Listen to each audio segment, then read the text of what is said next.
Hi, I'm Dr. Boyce Watkins from yourblackworld.com. 57 years ago, we saw the murder of Emmett Till. A lot of our country was outraged by the murder of Emmett Till, and we're still outraged by that.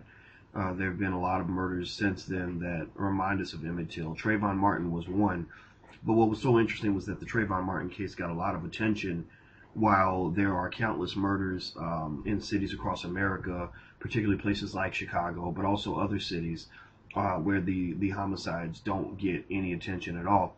And I saw a post this morning on Facebook from Father Michael Flager that really inspired me to lend my support to his point of view.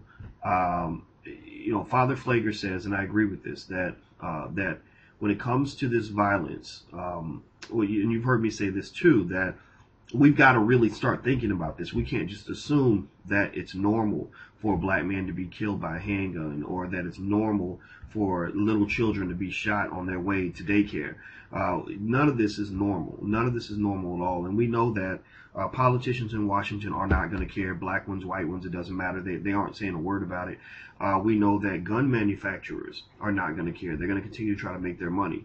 The way they make their money is similar to how how the gun runners make money, by basically, spurring these civil wars in Africa, because for them, war is good business. So they want these countries going to war so they can sell them weapons.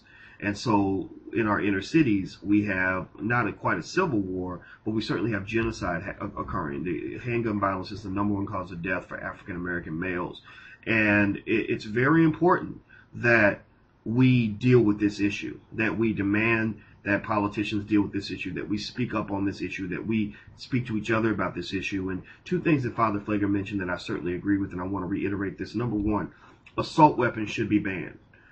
There's no reason that you need a military-style weapon in order to go hunting or to just protect your home.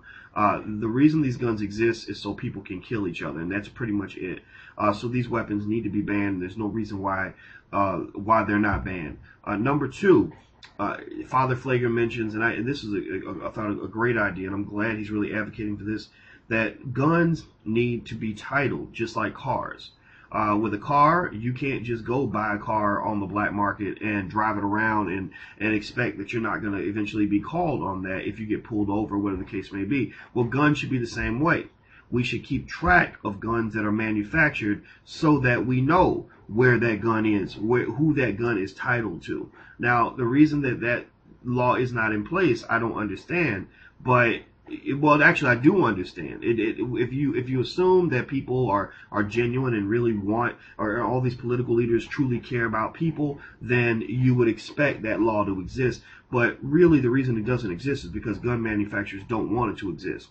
There is too much money on the line for them, and they will allow millions of black people to die so they can keep making their money. And it's up to us to stand up and say, no, we're not going to continue to die so you can have a bigger bottom line. That's not going to be acceptable to us, and we're not going to allow this to happen. So I want to reiterate my support for Father Flager and what he's saying. I want to reiterate my support for Minister Farrakhan. And you notice that when you look at Chicago, for example, which is a hotbed of violence, I think 13 people were shot in half an hour or something like that last week. I mean, and the thing is, this happens every week, this kind of thing. It's not something that's just new.